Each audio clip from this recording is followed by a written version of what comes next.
శ్రీ గణేశాయ నమః, శ్రీ గురు దత్తాత్రేయ నమః. ఈ వీడియోలో మనం ఈ రోజున జూలై మాసంలో సింహరాశి ఎలా ఉందో తెలుసుకుందామా.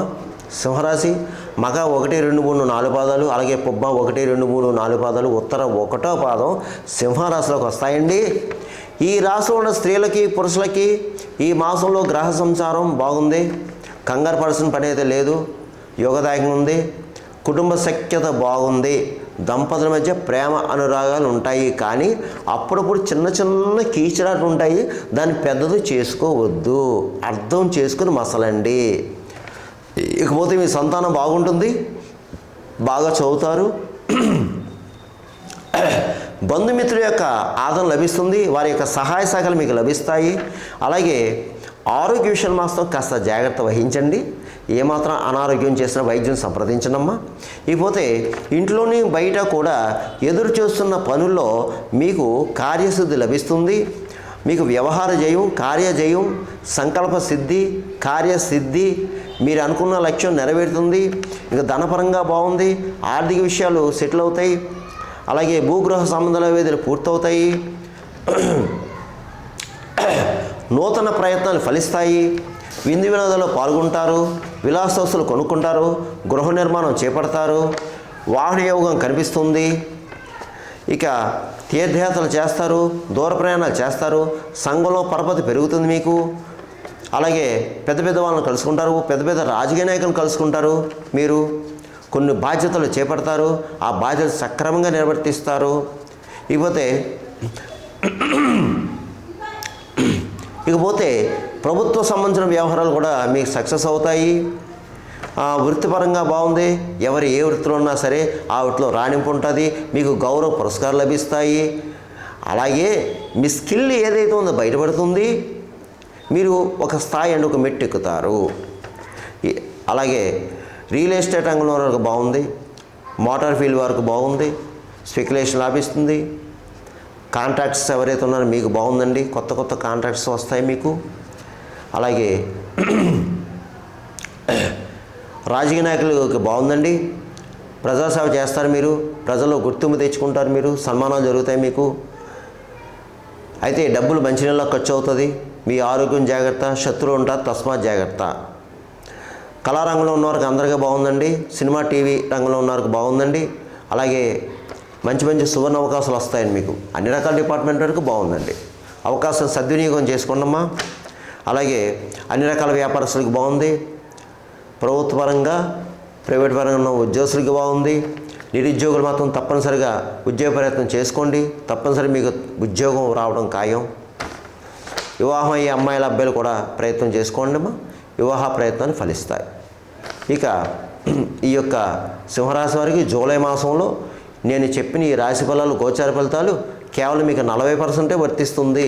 మిగతా 60% మాత్రం మీ జన్మజాతకం, జన్మలగ్నం, లగ్నాతో ఉన్న గ్రహాల యొక్క పరిస్థితి, జరిగే దశ, అంతర్దశ దాన్ని బట్టి ఉంటుంది. నేను ప్రతి వీడియోలో చెప్తున్నానమ్మా, అర్థం చేసుకోండి. ఎందుకంటే చాలామంది నాకు కాల్ చేస్తారు. ప్రతిరోజు కాల్ చేయడమే, గురుగారు ఈ రాశి ఫలాలు మాకు జరిగినాయి అని కొంతమంది, జరగలేదని కొంతమంది కాల్ చేస్తారు. అది గుర్తుపెట్టుకోండి. జరగాలని రూల్ లేదు, జరగకూడదని రూల్ లేదు. మీకు ఏమైనా సలహాలు, సంప్రదింపులు కావాలంటే కింద నెంబర్ ఉంది. నెంబర్కి ఫోన్ చేసి మా ఆఫీస్ వాళ్ళకి మీరు కాల్ చేసి అపాయింట్మెంట్ తీసుకుని మాకు ఫోన్ చేస్తే తప్పగా మీకు సలహాలు, సూచనలు ఇవ్వడం జరుగుతుంది. ఇక ఈ సింహరాశి వారు ఈ జూలై మాసంలో నేను చెప్పిన పరిహారాలు చేసుకున్నామా, మీకు మంచి జరుగుతుంది. అది ఏమిటంటే ప్రథమంగా, ముఖ్యంగా జూలై 10వ తేదీ గురువారం. ఆ రోజున గురు పౌర్ణిమ, వ్యాస పౌర్ణిమ, గురువారం కలిసి వచ్చింది. మీరు తప్పనిసరిగా మీ దగ్గరలో సాయిబాబా వారు, దత్తాత్రేయ స్వామి వారు, అలాగే దక్షిణామూర్తి వారు, అలాగే రాఘవేంద్ర స్వామి వారు, ఈ నలుగురు గురువుల్లో ఏదో ఒక దేవాలయం వెళ్ళండి. పూజ చేయించుకోండి, అర్చన చేయించుకోండి. అక్కడ గురువులు ఉంటారు, అంటే పెద్ద పెద్ద బ్రాహ్మణులు ఉంటారు, పెద్ద వయసు వాళ్ళు. ఆ బ్రాహ్మణికి యథాశక్తి పళ్ళు ఇవ్వండి, దక్షిణ తాంబూలం ఇవ్వండి, ఆయనతో అక్షంతలు వేయించుకోండి, ఆశస్సు తీయించుకోండి. తప్పకుండా అయ్యగారితో ఆశస్సు ఇప్పించుకోండి. ఎందుకంటే చాలా విశేషమైన రోజు ఈ 10వ తేదీ గురు పౌర్ణమి చాలా విశేషమైన రోజు. మన జాతకంలో ఏ దోషాలను సరే హరింపబడడానికి, పోవడానికి, మనకి మంచి జరగడానికి ఆ రోజున మీ అందరూ కూడా ఆ రోజు సద్వినియోగం చేసుకోండి. గురు అనుగ్రహం లభిస్తుంది మీకు. ఇకపోతే ఒకసారి శివాలయంలో అభిషేకం చేయించుకోండి. అలాగే ఒక శనివారం శని భగవానికి తైలాభిషేకం చేయించుకోండి. ప్రతిరోజు కూడా మీరు హనుమాన్ చాలీసా, హనుమాన్ దండకం చదవండి లేకపోతే వినండి. అలాగే ప్రతిరోజు ఉదయం కానీ సాయంత్రం కానీ సుందరకాండలో 48 సరిగ్గా చదవండి లేకపోతే వినండి.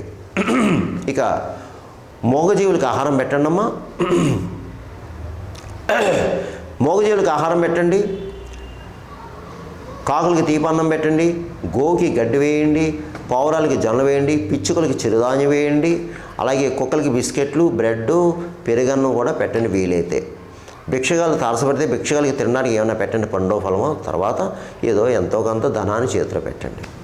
ఇకపోతే మీరు ఈ మాసంలో సింహరాశి వారు ఎవరైనా పితృదోషం, పితృశాపం జాతకంలో ఉంటే తప్పకుండా పితృకార్యాన్ని నిర్వర్తించండి. తిథిని బట్టి, లేదంటే అమావాస్య రోజున స్వయంపాకం పితృదేవతల పేరు చెప్పి బ్రాహ్మణులకు ఇవ్వండి.